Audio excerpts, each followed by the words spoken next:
June 28, 1709. The muddy fields outside Poltava, Ukraine. A Swedish soldier named Erik Dahlberg stumbled through the aftermath of battle, searching for survivors among the 20,000 bodies scattered across the killing ground. What he found stopped him cold. A white stallion stood motionless over a fallen Swedish officer, its body riddled with 7 musket wounds, blood pooling beneath its hooves. The horse should have been dead. By all accounts of veterinary science, it should have collapsed hours ago. Yet there it stood, trembling but upright, guarding its rider. When Dahlberg approached, he discovered something impossible. The saddle was empty of its original rider. In its place sat King Charles XII himself, unconscious, barely breathing. And the tracks in the blood-soaked earth told a story that defied belief. This dying horse had carried the wounded king 8 miles from the center of the Russian onslaught to this remote position. But the truth was far more terrifying than a simple tale of animal loyalty. Before we uncover the truth about the Poltava battle horses, how Swedish King Charles XII's mount, shot through 7 times, carried its wounded master 8 miles through enemy territory in 1709 Ukraine, saving the king's life as Russian victory closed in around them, make sure to subscribe to Fierce Sermon and ring that notification bell. Drop a comment telling us where you're watching from. We love hearing from our community of mystery seekers. Now let's descend into one of history's most haunting tales of loyalty, survival, and the inexplicable bond between man and beast. The Great Northern War had been raging for 9 years by the time summer arrived in 1709. Sweden, once the dominant military power of Northern Europe, found itself overextended, its young king driven by an obsession that bordered on madness. Charles XII was only 27 years old, but he'd been at war since he was 18, and war was all he knew. The Swedish army that marched into Ukraine that spring was a shadow of the force that had terrorized Europe. Disease, desertion, and the brutal winter of 1708-1709, one of the coldest in recorded history, had reduced Charles's force from 44,000 men to less than 25,000 effective soldiers. They were starving, exhausted, and 1,200 miles from home. But Charles XII was not a man who accepted reality when it contradicted his vision of destiny. The town of Poltava sat on the banks of the Vorskla River, a strategic position that Charles became fixated upon. His advisors begged him to reconsider. His generals warned him that Tsar Peter I was massing nearly 80,000 Russian troops to relieve the siege. Charles dismissed them all. He had never lost a major battle. He believed himself protected by divine providence. What his men didn't know, what Charles himself refused to acknowledge, was that the king had been wounded weeks earlier. A stray bullet during a skirmish had shattered his foot, and the wound had festered. By the morning of the battle, Charles could barely stand, let alone ride. The infection was spreading, fever consuming him, yet he demanded to be strapped into his saddle aboard his favorite mount, a white stallion named Brilliant. The Swedish cavalry had a reputation that transcended military history. They practiced a doctrine called Karolinska Rytteri, Karolian cavalry tactics, that emphasized shock charges and close-quarters combat. The horses were bred for courage, trained from birth to charge directly into musket fire without flinching. These weren't ordinary horses. They were war machines, conditioned through methods we would consider barbaric today. But even among this elite, Brilliant was exceptional. Witnessed by moving just as musket balls passed through the space where they'd been standing. Some called it instinct, others whispered darker explanations. The night before the battle, a Swedish chaplain named Johannes Manson recorded something disturbing in his journal.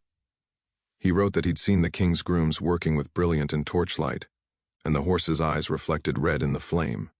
Not the normal shine of reflected light, Manson insisted, but a deep crimson glow that seemed to originate from within. He wrote, "I watched the beast for near an hour, and not once did it blink. It simply stared toward the Russian lines unmoving, as though it could see through the darkness to the slaughter that awaited us all." Manson would not survive the next day, but his journal would. The battle began at 4 o'clock in the morning on June 28, 1709. The initial Swedish assault showed their legendary discipline, but Charles XII's condition had worsened overnight. Eyewitnesses reported that the king had to be lifted onto Brilliant's back, and that he was strapped into the saddle with leather cords because he lacked the strength to grip with his legs. The first incident occurred 30 minutes into the battle. A Swedish lieutenant named Gustav Rus was fighting near the king's position when he saw Charles take a direct hit. A Russian musket ball struck the king in the chest at close range. Roos watched Charles jerk backward with the impact, certain he'd just witnessed the death of his sovereign. But when the smoke cleared, Charles remained upright in the saddle. The musket ball had struck the brass medallion the king wore around his neck, a medallion bearing the image of his horse, Brilliant. The odds of such a deflection were astronomical. The medallion was dented inward nearly an inch, but had absorbed the full force of the shot. Charles lived, but something changed in that moment. Roos later testified that Brilliant let out a sound unlike any horse he'd ever heard. Not a whinny of fear, but something closer to a human scream. And from that point forward, the stallion seemed to know where every shot would be fired before the triggers were pulled. The second incident came an hour later. The Swedish right flank had collapsed under overwhelming Russian fire, and Charles's position was suddenly exposed. Colonel Adam Ludwig Leeuwenhaupt rode beside the king, attempting to organize a defensive formation, when he noticed something impossible. Bullets were striking all around them. The air was thick with musket fire, yet every single shot that should have hit Charles XII instead hit his horse. Leeuwenhaupt watched in real time as Brilliant moved with uncanny precision, shifting inches to the left or right, adjusting its stance so that its own body intercepted rounds aimed at the king. The colonel counted 7 direct hits to the horse in the span of 3 minutes. 7 musket balls buried themselves in Brilliant's chest, shoulders, and flanks. The horse bled from multiple wounds, yet it did not slow, did not stumble, did not fall. Leeuwenhaupt would write in his official report, "I have served in cavalry for 23 years and witnessed every manner of horse behavior under fire. What I saw that morning was not courage or training. It was as though the beast knew each ball's trajectory before it was fired and positioned itself with mathematical precision to shield His Majesty. No animal possesses such awareness. I cannot explain what I witnessed, only that I saw it with my own eyes and would swear to it before God." The third incident was witnessed by multiple officers and would become the subject of intense debate in the years that followed. By mid-morning, the Swedish army was in full retreat. The careful formations had disintegrated into chaos. Men fled in all directions, pursued by Russian cavalry. Charles XII, semi-conscious from blood loss and fever, was still strapped to Brilliant's back as the horse carried him away from the collapsing SW. Eddish lines. Major Axel Spar rode near the king during this retreat and watched what happened next. A group of Russian dragoons spotted Charles and gave chase. They were fresher, their horses were stronger, and they were gaining fast. Brilliant had been shot 7 times and had been carrying a fully armored rider for 6 hours of brutal combat. The horse should have been collapsing. Instead, it accelerated. Spar watched the wounded stallion pull away from the pursuing Russians, moving with a speed that defied its injuries. But it wasn't just speed, it was the path the horse chose. Brilliant navigated through the retreating army with impossible precision, weaving between panicked soldiers, avoiding obstacles in the terrain, taking a route through the chaos that seemed planned rather than instinctive. More disturbing was the fact that Brilliant was running in the wrong direction. The main body of the Swedish retreat was heading southwest, toward the relative safety of the Dnieper River, where the remnants of the army hoped to regroup. Brilliant ran northeast, deeper into Ukrainian territory, away from any logical point of safety. When other officers tried to intercept the horse and redirect it, Brilliant evaded them, continuing on its chosen path. The king was unconscious. He couldn't have been directing the horse, yet Brilliant ran with purpose, as though following orders only it could hear. The fourth and most disturbing incident occurred 8 miles from the battlefield, in a small grove of oak trees near an abandoned Orthodox church. When the Swedish rearguard finally caught up to Charles XII 3 hours later, they found the king lying on the ground, the leather straps that had bound him to the saddle cut cleanly through. Brilliant stood over him, head lowered, blood dripping from 7 visible wounds. The horse's breathing was labored, its legs trembling. But what shocked the soldiers who arrived at the scene was the evidence they found in that grove. The ground around Charles was marked with hoofprints, dozens of them forming a perfect circle around the king's body. Brilliant had walked continuously around Charles, creating a protective perimeter, and the pattern was too precise to be accidental. More disturbing were the drag marks. Charles XII had been wearing his royal sash when the battle began. When they found him, the sash was torn, and its remnants showed clear tooth marks. The horse had dragged the unconscious king off its back, positioned him carefully in the center of the grove, and then stood guard. A horse cannot understand strategy. A horse cannot comprehend that an unconscious rider needs to be removed from a saddle. A horse certainly cannot arrange a defensive perimeter. Yet all the physical evidence indicated that Brilliant had done exactly that. If this story is giving you chills, hit that like button. The next part of this mystery challenges everything we think we know about animal intelligence and the limits of loyalty. Share this with someone who loves dark mysteries. Let's discover what happens next. Because what the Swedish officers found when they examined Brilliant would lead to accusations of witchcraft, secret experiments, and a conspiracy that reached to the highest levels of the Swedish military command. When the Swedish army physician, Dr. Matthias Becker, finally reached Charles XII's position on the evening of June 28th, he was prepared to perform field surgery on the king. What he discovered instead would haunt him for the rest of his life. Charles XII was alive but critical, his fever at dangerous levels, his original foot wound gangrenous. But the king would survive. Brilliant, however, was dying. Dr. Becker approached the horse to assess whether it could be saved or should be put down mercifully. What he found defied medical explanation. The 7 musket wounds were catastrophic. 3 balls had penetrated the chest cavity, 1 had shattered the left shoulder blade, 2 were lodged in the muscular tissue of the haunches, and 1 had torn through the neck, missing the jugular by less than an inch. Any one of these wounds should have been fatal within hours. All 7 together should have killed the horse before it ran a mile, let alone 8. Yet Brilliant had carried a 200-pound man in full armor across 8 miles of rough terrain, evaded enemy pursuit, and then performed complex behaviors that suggested reasoning rather than instinct. Dr. Becker wrote in his medical journal, "The beast should be dead. By every principle of anatomy I have studied, by every precedent of veterinary medicine I know, this animal should have expired on the battlefield. The blood loss alone should have caused collapse within the first hour. Yet here it stands, 3 hours after sustaining injuries that would drop a human instantly, and it stands with cognizance in its eyes." It was what Becker found when he examined Brilliant more closely that transformed a remarkable story of animal endurance into something darker. The horse's eyes were wrong. Becker was an experienced military physician who had treated hundreds of wounded horses. He knew the signs of shock, of pain, of approaching death. Brilliant displayed none of them. Despite catastrophic injuries, the horse's eyes were clear, focused, tracking the movements of everyone in the grove.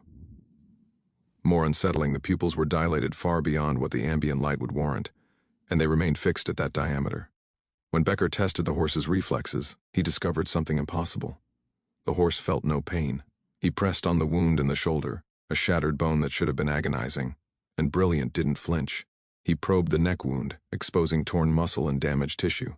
The horse simply watched him with those dilated, unblinking eyes. "It is as though the beast has been rendered insensate to suffering," Becker wrote. "Yet it retains full motor function and awareness. I have never witnessed such a state. This is not shock. This is something else entirely." But the most disturbing discovery came when Becker prepared to euthanize Brilliant mercifully. He had his assistant hold the horse's head steady while he positioned his pistol. In those final moments, Becker looked directly into Brilliant's eyes and saw the pupil contract and dilate 3 times in rapid succession, a deliberate pattern, not a reflexive response to light. The horse was trying to communicate. Becker lowered his pistol.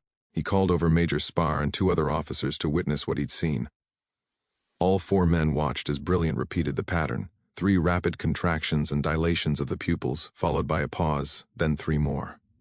"Could it be a seizure?" one officer suggested. "Seizures are not rhythmic," Becker replied. "This is deliberate. This is intentional." For 15 minutes, the men observed the horse. The pattern continued, consistent and repetitive. 3 rapid cycles, pause, 3 rapid cycles. Then, without warning, Brilliant stopped. The pupils fixed in their dilated state, and the horse let out that same sound Lieutenant Roos had described, not a whinny but something disturbingly close to human vocalization. Then Brilliant collapsed. Dr. Becker immediately knelt beside the fallen horse, checking for vital signs. The heart still beat, but it was weakening rapidly. He estimated the animal had minutes left at most. That's when he saw the brand. On the inside of Brilliant's upper lip, hidden from casual observation, was a mark burned into the flesh. It was not the standard military brand used by the Swedish cavalry. This was a symbol Becker didn't recognize, a circle bisected by 3 vertical lines, with small dots arranged in a pattern around the perimeter. "What is that marking?" Major Spar asked. "I don't know," Becker admitted. "I've never seen this symbol used by any cavalry unit in the Swedish army." One of the younger officers, Lieutenant Ande, R.S. Gyllenstierna, stepped closer and went pale. Illiant's lip, a mark that identified them as graduates of the program. "These horses were distributed only to the highest-ranking officers," Gyllenstierna continued. "The king himself rode only these specially bred mounts. We were told they were simply better trained, more disciplined. We weren't told about the chemical augmentation." When Becker asked if these horses showed the same pain insensitivity and behavioral anomalies he'd witnessed in Brilliant, Stierna confirmed they did. Officers complained their horses wouldn't respond normally to injury, he said. A horse would be struck by musket fire and continue charging as though nothing had happened. At first it was celebrated, proof of superior breeding and training, but some of us began to notice other things. The horses seemed to anticipate orders. They would begin turning before the rider applied pressure. They would stop at obstacles the rider hadn't yet seen. It was as though they could read our intentions. The most disturbing part of Stierna's testimony concerned the horses' longevity, or lack thereof. None of them live past 8 years of age, he said. The augmentation process grants them enhanced capabilities, but it burns them out from the inside. Their hearts give out, their organs fail. The program was deemed acceptable because the horses provided 5 to 6 years of peak performance before degradation, which was considered sufficient for a cavalry mount. Brilliant had been 7 years old when it died at Poltava. It was already living on borrowed time.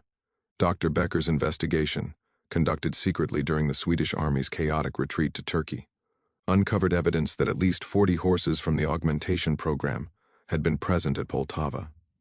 He tracked down handlers, grooms, and officers who had worked with these animals. The pattern was consistent.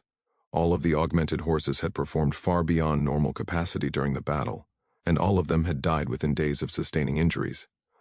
But the official Swedish military records made no mention of any special breeding program, no reference to chemical augmentation, and no explanation for why so many of the cavalry mounts had exhibited unusual behavior at Poltava. The cover-up had already begun. When Charles XII and the remnants of his army reached Ottoman territory, the king's advisors made a fateful decision. All records relating to Charles XI's breeding program were to be destroyed. The facility near Uppsala was closed, its staff disbanded, and its remaining horses culled. The official explanation was that the king wished to rebuild the cavalry with fresh stock from captured Russian horses, but Becker's private correspondence suggests the real reason was fear of scandal. They realized that if the European powers learned Sweden had been conducting chemical experiments on military assets, it would be viewed as a violation of the customs of war, Becker wrote to a colleague. More than that, they feared accusations of witchcraft. The church would have demanded investigations. The king could have been excommunicated. The tissue samples Becker had preserved were smuggled out of Ottoman territory and eventually made their way to the Netherlands, where they were stored in the collection of a physician named Hendrik van Leeuwenhoek. They remained there, forgotten, for nearly 200 years. In 1923, a Swedish military historian named Lars Ackerman was researching the Battle of Poltava when he stumbled across Dr. Becker's journals in the Swedish National Archives. The journals had been sealed and classified, but after 2 centuries, they were finally released to researchers. Ackerman was stunned by what he read. He spent the next 3 years tracking down every surviving piece of evidence related to Becker's investigation. He found Stierna's testimony, cross-referenced it with other accounts from Poltava, and confirmed that dozens of officers had reported similar observations about the cavalry horses' behavior. Then, in 1926, Ackerman discovered that von Leeuwenhoek's medical collection had been donated to Leiden University. Among the thousands of preserved specimens was a set of tissue samples labeled Poltava Horse, Becker Collection, 1709. Ackerman convinced the university to allow chemical analysis of the samples using modern techniques. What they found confirmed Dr. Becker's worst suspicions and added new terrifying dimensions to the story. The tissue contained extremely high levels of compounds that wouldn't be isolated and named until the 20th century, stimulants similar to amphetamines, anti-inflammatory agents related to early analgesics, and most disturbingly, chemicals that affected nerve transmission and pain perception. The horse had been essentially drugged from birth, the analysis concluded. The compounds found in its tissue would have created a state of permanent stimulation, reduced pain sensitivity to near zero, and potentially enhanced neural function beyond normal parameters. But there was something else in the tissue that the 1926 analysis couldn't fully explain. Trace elements of substances that didn't match any known natural or synthetic compounds of the 18th century. The scientists conducting the analysis noted these anomalies but had no framework for understanding them. It wasn't until 1987, when the samples were reanalyzed using modern mass spectrometry, that the full horror was revealed. The tissue contained synthetic alkaloids that wouldn't be invented until the 1960s, mineral compounds not found naturally in European soil, and, most impossibly, trace amounts of radioactive isotopes that shouldn't have been present in anything from 1709. How could a horse from the 18th century contain chemicals that wouldn't be synthesized for another 250 years? The only possible explanation, and the one that researchers have struggled with for decades, is that Charles XII's scholars had somehow stumbled upon methods of chemical synthesis far in advance of their time, or that they had access to knowledge from sources historians have yet to identify. The Swedish government, when finally confronted with this evidence in 1989, released a brief statement acknowledging that unconventional military research had been conducted during Charles XII's reign, but maintained that all records had been destroyed and that no further investigation was warranted. The story of Brilliant and the Poltava horses raises questions that extend far beyond one battle or one Swedish king's obsession with military superiority. It opens a window into a shadowy world of early modern scientific experimentation that operated outside the boundaries of official history. Throughout the 18th century, European powers engaged in aggressive research to gain military advantages. Most of this research was documented, peer-reviewed, and eventually integrated into the historical record. But the Poltava horses represent something different, a program so controversial, so potentially damaging to national reputation, that it was actively erased from history. If Sweden was conducting chemical augmentation experiments on cavalry horses in the 1690s and early 1700s, what other programs existed that we know nothing about? How many other impossible battlefield accounts can be explained by covert military enhancements? Historians have begun looking at other battles during the Great Northern War with fresh eyes. At the Battle of Narva in 1700, Swedish forces defeated a Russian army 5 times their size. Contemporary accounts describe Swedish soldiers fighting with supernatural endurance and horses that could not be killed by normal means. These reports were dismissed as exaggeration or propaganda. Now, researchers wonder if there was truth behind the hyperbole. The implications extend to our understanding of how far pre-modern states were willing to go to achieve military dominance. We think of chemical and biological warfare as modern phenomena, but the Poltava horses suggest these concepts have much deeper roots. More troubling is what this reveals about knowledge suppression. For nearly 300 years, the truth about Brilliant was buried. If Dr. Becker hadn't had the foresight to preserve evidence, if Lars Ackerman hadn't been curious enough to follow a forgotten trail, we would never have known. How many other historical mysteries are sitting in classified archives, waiting for the right researcher to connect the dots? The story also raises ethical questions about animal welfare that remain relevant today.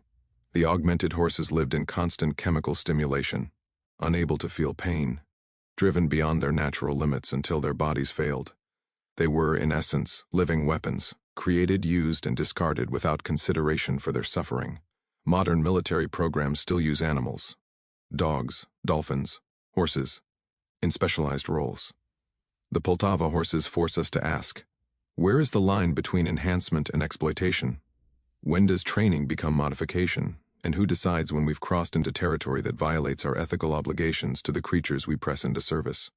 Perhaps the most haunting aspect of the Poltava horses is what they reveal about the limits of loyalty. Brilliant didn't choose to be augmented. It didn't volunteer to shield Charles XII with its own body. It was bred, drugged, and conditioned to perform behaviors that appeared voluntary but were actually the result of chemical manipulation. Was Brilliant's final act, carrying the wounded king 8 miles to safety, an expression of genuine loyalty, or was it simply the culmination of a lifetime of chemical conditioning? Does it matter? We want to believe that the bond between Charles XII and Brilliant was real, that the horse's sacrifice meant something beyond biochemistry. But the evidence suggests a darker truth, that what appeared to be love and loyalty was actually a sophisticated form of control, achieved through substances the horse never consented to consume. The people of Ukraine, where this battle took place, have their own oral traditions about the Poltava horses. Local stories speak of ghost riders seen in the fields around the battlefield, spectral horses with glowing red eyes, still searching for riders who never returned. These stories predate any historical research into the augmentation program, which raises the question, did the local population witness something during or after the battle that embedded itself in folklore? In 2019, a team of archaeologists excavating the Poltava battlefield discovered a mass grave containing the remains of 63 horses. Preliminary analysis suggested these horses all died within a narrow time frame, 24 to 48 hours after the battle. Their bones showed signs of extreme stress, with fractures and degradation consistent with what modern veterinary science calls acute systemic failure. The researchers noted that the burial was unusual. The horses were interred carefully, almost reverently, in a location separate from the mass graves of human soldiers. Someone had taken the time to give these animals a dedicated burial, which suggests their deaths were significant enough to warrant special treatment. Chemical analysis of soil samples from the grave site showed elevated levels of the same compounds found in Dr. Becker's preserved tissue samples from Brilliant. These horses weren't just unlucky casualties of war, they were the augmented cavalry, and they were buried separately because someone knew they were different, that they would decompose abnormally, that they couldn't be allowed to mix with ordinary remains where their altered state might be discovered. The Poltava horses changed military history in ways most historians don't acknowledge. They prolonged the Great Northern War by saving Charles XII's life, which allowed him to continue fighting from Ottoman exile for another 5 years. The war finally ended in 1721, but if Brilliant had not carried the king to safety in 1709, it would have concluded years earlier, potentially changing the entire balance of power in Northern Europe. Russia emerged from the Great Northern War as a major European power. Sweden's age of empire ended, and in the shadows behind these grand historical shifts, chemically augmented horses ran until their hearts gave out, serving masters who had taken away their ability to even feel the pain of their sacrifice. What do you think drove the Swedish crown to pursue such dangerous augmentation programs? Was it simple military necessity or something darker? A willingness to sacrifice living creatures for marginal advantages on the battlefield? And what about Brilliant's final moments? That pattern of pupil contractions that Dr. Becker witnessed? Was it truly communication, or are we projecting human consciousness onto behaviors we can't explain? Leave your theories in the comments. Tell us, should the Swedish government open its classified archives and reveal the full extent of Charles XII's military programs? Or are some historical secrets better left buried? Subscribe for more lost chapters of history that challenge everything we thought we knew about the past. Hit that notification bell so you never miss when we uncover the stories they tried to erase. Next time on Fear Sermon, we investigate the colonial Pennsylvania facility where scientists attempted to create the perfect soldier and succeeded in ways that haunt us to this day. See you in the next video. And remember, history is written by the survivors, but the truth lives in the evidence they couldn't destroy.